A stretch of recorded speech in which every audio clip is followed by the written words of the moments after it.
L'Assemblée va maintenant entendre une allocution de Son Excellence Aleksandar Vučić, président de la République serbe. Je prie les services du protocole d'accompagner Son Excellence, que j'invite à prendre la parole devant l'Assemblée.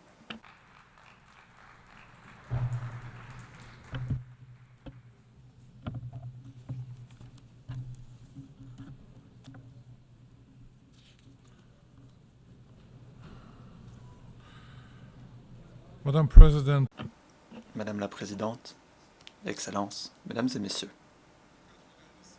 Comme l'a dit Mahatma Gandhi, il n'y a pas de chemin vers la paix. La paix est le chemin.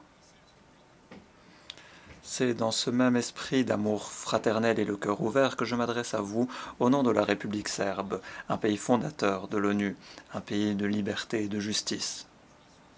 J'ai l'honneur de m'adresser à vous en tant que président de la République serbe, le pays au nom duquel j'ai la fierté de m'adresser à vous aujourd'hui, un pays qui, en dépit des défis mondiaux actuels, n'a de cesse de persévérer pour défendre les principes énoncés par la Charte des Nations Unies et le droit international. Un pays qui, du fait de ses activités et de ses politiques de principe, plaide fermement pour les idéaux qui sont au cœur même du thème de cette année. Mesdames et messieurs, lorsque nous parlons de la situation actuelle, malheureusement cette année encore, je me dois de dire que la situation mondiale semble plus difficile et plus sombre encore qu'il y a un an. Les tensions semblent aller croissant et les défis semblent gagner en nombre et en complexité. Ce qui m'inquiète le plus, c'est qu'en dépit de nos déclarations en faveur de la paix, du développement et de la prospérité de l'humanité, rien ne semble augurer la fin de ce cauchemar géopolitique. Je ne souhaiterais pas que les sages propos de l'ex-président John Fitzgerald Kennedy deviennent prophétie. L'humanité doit mettre un terme à la guerre, ou la guerre mettra un terme à l'humanité. Aujourd'hui, l'humanité dépend davantage des technologies qu'elle ne dépend de l'humanité. Cette année, nous parlons une fois encore de conflits tragiques et de destructions qui sont source de souffrances et de pertes humaines colossales. Nous évoquons également les graves conséquences qui accompagnent inévitablement les conflits armés.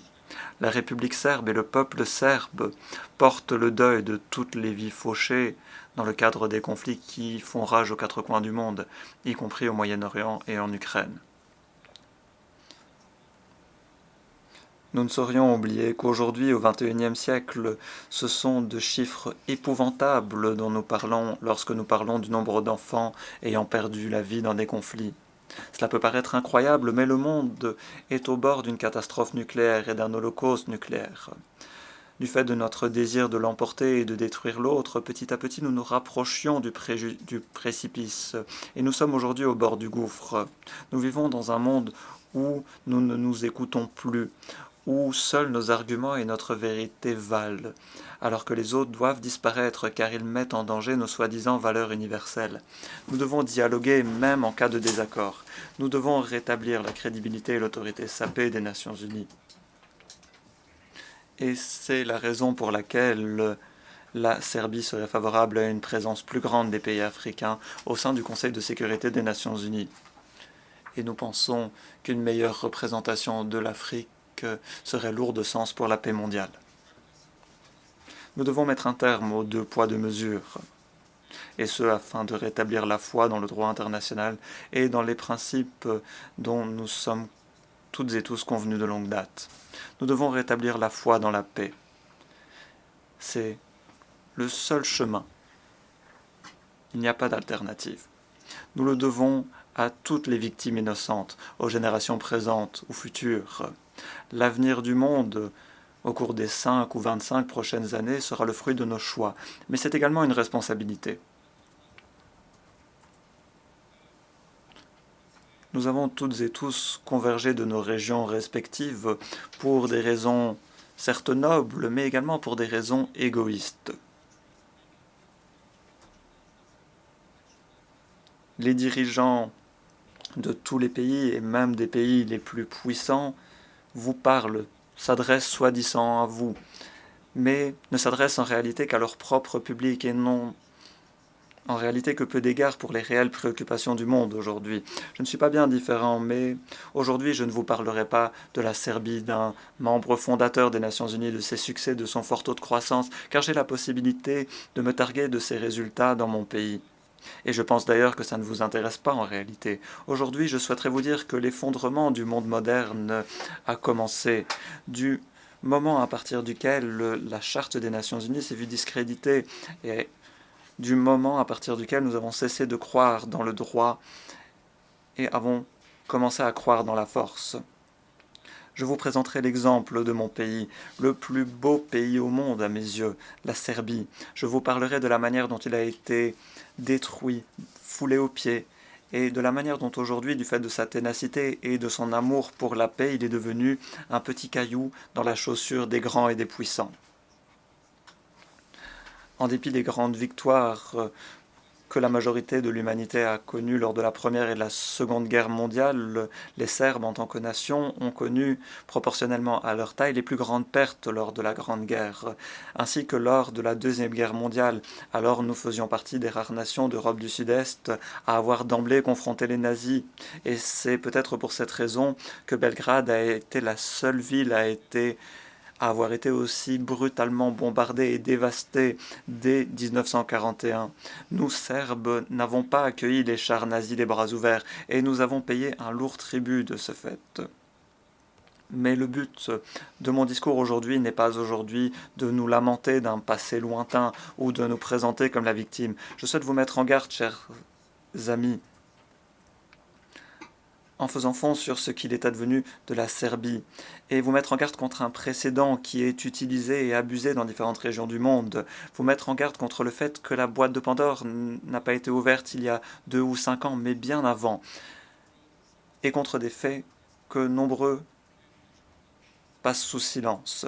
La dominance absolue du mode capitaliste de production occidentale, sa suprématie scientifique et technologique, la victoire convaincante contre le concurrent oriental, avant tout l'Union soviétique, et ce, dans le cadre de la troisième révolution industrielle, a donné lieu, diraient certains, à la fin de l'histoire et à l'hégémonie complète des idéaux occidentaux dans tous les domaines de la vie sociale. Si ce n'est bien évidemment les bonnes choses apportées à l'humanité telles que la dominance du multilatéralisme politique, l'Union soviétique et la Yougoslavie ont également connu leur destruction. Bien évidemment, cela n'a pas eu lieu par accident, et c'était le fruit de l'implication déterminée des services de renseignement occidentaux, et ce avec le soutien des élites nationales corrompues, tant en Union soviétique qu'en Yougoslavie. Pourquoi est-ce que je le mentionne? Parce qu'aujourd'hui, nombreux sont ceux qui disent qu'en attaquant l'Ukraine, la boîte de Pandore a ainsi été ouverte, que le droit international s'est ainsi vu sapé, que rien de tel n'avait été vu en Europe depuis la Deuxième Guerre mondiale. Mais c'est un mensonge, soyons clairs. La Serbie souscrit à la Charte des Nations Unies, respecte l'intégrité territoriale de l'Ukraine, ne la remet pas en question, ne serait-ce qu'un instant. Toutefois, lorsque les grands dirigeants parlent de la nécessité de veiller à la liberté de l'Ukraine, de respecter l'ONU et sa charte, ses résolutions, je me demande pourquoi ils n'ont pas demandé à ce que soit respectée la charte et la résolution 1244 lorsqu'il était question de l'intégrité territoriale de la Serbie.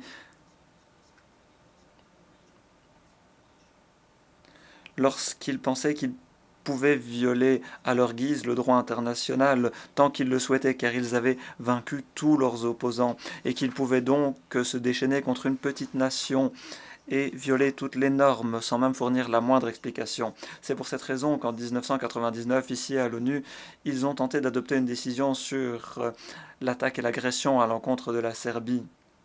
Et puisqu'ils n'ont pu parvenir à un accord, ils ont toutefois pris la décision d'attaquer, de bombarder la Serbie, de commettre une agression, car alors ils n'en avaient que faire de la Charte des Nations Unies, de ces résolutions du droit international. Elles étaient alors des puissances incontestées, qui n'avaient pas de compte à rendre. Et ces puissances estimaient qu'il en serait ainsi pour des centaines d'années. C'est un accident si nous, citoyens serbes, avons été ceux à payer un lourd tribut. Il aurait pu être question d'un autre pays.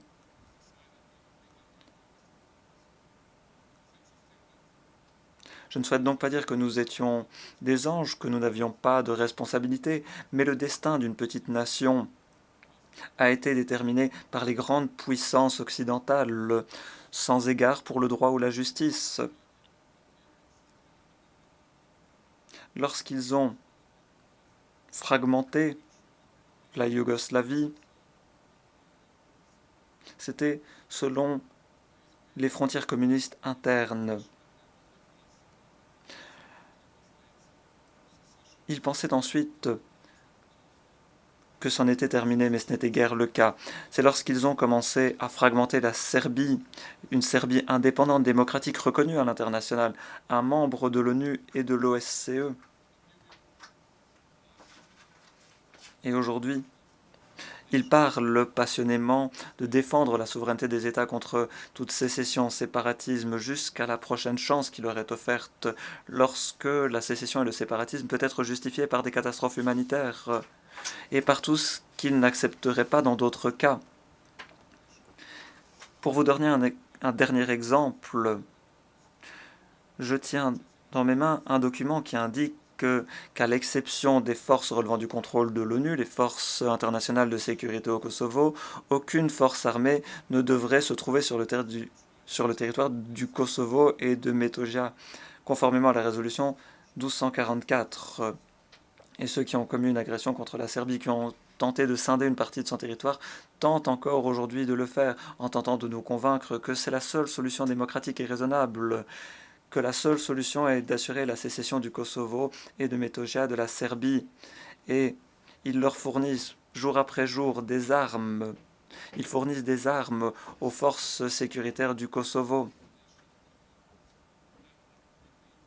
qui demain deviendront les forces armées albanaises sur le territoire serbe. Lorsque nous leur demandons conformément à quel document international agissez-vous, car il ne s'agit que d'une tentative de provoquer une guerre, des violations des normes onusiennes. On nous offre la réponse la plus idiote qui soit. Nous n'acceptons pas la Charte des Nations Unies et les résolutions de l'ONU, car pour nous la situation a changé, car nous avons reconnu l'indépendance du Kosovo. Quel est le message qu'il nous adresse, chers amis? Nous sommes les puissants, nous sommes Dieu, nous n'avons que faire des Nations Unies, du droit, de l'ONU, des résolutions de l'ONU. Nous pouvons faire ce que nous souhaitons et ce temps que nous le souhaitons. Et aujourd'hui, je vous demande, chers représentants, pas en tant que pays obéissant, en tant que pays satellite, mais à vous, nations et pays épris de paix, ce que nous, en tant que petits pays, pouvons faire pour nous battre. Car tout le monde parle de l'Ukraine, mais personne ne parle de la Serbie. Et ce, même s'ils disent que une guerre pourrait être déclenchée dans les Balkans sur l'ordre de la Russie, ils nous ont menti tout ce temps. Voilà 2 ans et demi qu'ils nous mentent. Nous ne servons pas la Russie ou les États-Unis. Nous avons nos propres politiques, nos propres intérêts. C'est pour cette raison que je vous dis que le seul espoir, non seulement pour mon pays que j'aime plus que tout au monde, mais pour tous les pays, c'est de comprendre les mécanismes du mensonge, les mécanismes frauduleux qui existent au sein des relations internationales. Nous devons changer la donne, car c'est la seule manière de préserver la paix. Ainsi, alors que le monde est au bord du gouffre et alors que tout le monde défend ses principes, personne n'ose admettre ses erreurs. Et il est clair que les principes semblent s'être évanouis. Seuls les plus petits États n'ont nulle part où aller. Et les principes sont leur seule bouée de sauvetage. La seule chose qu'il restera aux grandes puissances lorsqu'elles auront anéanti les plus petits, sera de s'annihiler mutuellement. Et cela ne sera pas si simple, alors ils se rappelleront peut-être ces principes et s'accuseront mutuellement de les violer. Un représentant de mon pays, Vladislav Jovanovic, un diplomate serbe remarquable, avait le 24 mars 1999, lorsque l'agression contre la Serbie avait commencé, dit au Conseil de sécurité, au nom du gouvernement de la République fédérale de Yougoslavie, ce qui suit si l'agression ne cesse pas. Le précédent de cette agression impunie donnera lieu tôt ou tard à une autre agression contre d'autres pays, des petits pays ou des pays de taille moyenne. Mais la réelle question est qui sera le suivant? Permettez-moi cette fois de citer le lauréat du prix Nobel et l'ex-président américain Barack Obama. Il a dit « La paix n'est pas que l'absence de conflits visibles, c'est la présence de justice, de liberté et de possibilités pour toutes et tous. » La nature déraisonnable des politiques entreprises par Pristina, par les soi-disant autorités kosovares, le fanatisme et la persécution du tout serbe au Kosovo et à Metoja se manifestent dans différents faits préoccupants, qu'il s'agisse de l'interdiction sur les paiements en devise serbe, une décision prise il y a 6 mois, ou encore l'interdiction imposée aux services postaux, une interdiction unique au monde, et ce, pour les pays en conflit inclus, ce qui menace chaque jour le quotidien de Serbes et de populations non albanaises, sans même parler de l'interdiction imposée sur une visite du chef de l'église orthodoxe serbe, Porfirije, dans le patriarcat de Pec. Comment l'intrusion de la police spéciale de Pristina le 9 septembre dans les locaux de l'association Support Me pourrait être décrit autrement que tout simplement de la brutalité et de la cruauté, voire de la folie. Une paix réelle et pérenne n'est possible qu'en veillant à la justice et au respect des droits humains, comme l'a dit Nelson Mandela. Comment peut-on assurer la paix en Kosovo et en Metoki si l'ordre juridique et les droits fondamentaux d'une nation entière sont systématiquement bafoués? Après tout, la question aujourd'hui est sur quelle voie la Serbie peut-elle s'engager? Comment remédier à cette situation? La Serbie s'est engagée sur la trajectoire européenne et souhaite réellement faire partie de l'Union européenne. L'économie serbe est aujourd'hui l'une des économies les plus florissantes dans l'ensemble de la région des Balkans occidentaux. Et aujourd'hui encore, l'Union européenne que nous souhaitons rejoindre nous indique clairement, notamment par le truchement des déclarations de son porte-parole Peter Stano, qu'elle ne respecte pas les principes énoncés par la Charte des Nations Unies, qu'elle ne respecte pas les décisions de son propre Conseil européen qui appuie l'indépendance du soi-disant Kosovo, car tout cela est dans l'intérêt des puissants du continent européen. La Serbie est un petit pays qui ne saurait être en concurrence avec les grandes puissances, et nous en sommes bien conscients. Mais nous sommes toutefois contraints. Nous avons le devoir vis-à-vis de nous-mêmes et de notre propre peuple, mais également vis-à-vis de tous nos amis au monde, de dire que nous avons l'obligation de ne pas mentir, de dire la vérité. Les grandes puissances ne sont pas intéressées par le droit ou la vérité. Il ne reste rien à la Serbie petite et fière, si ce n'est son engagement en faveur du progrès économique, d'une croissance accélérée, des nouvelles technologies et de l'innovation. Nous sommes tournés vers l'avenir et attendons le moment où les principes du droit international seront rétablis sur la scène mondiale. Nous resterons attachés au dialogue avec Pristina sous les auspices de l'Union européenne et nous continuerons de lutter pour la paix. C'est de cette manière que nous pourrons assurer la liberté et l'indépendance de la Serbie. En tant que président serbe, je crois en un monde basé sur de véritables valeurs et non sur la force. Je crois en la force des pays en développement et à tous ceux qui ont osé se faire entendre pour un monde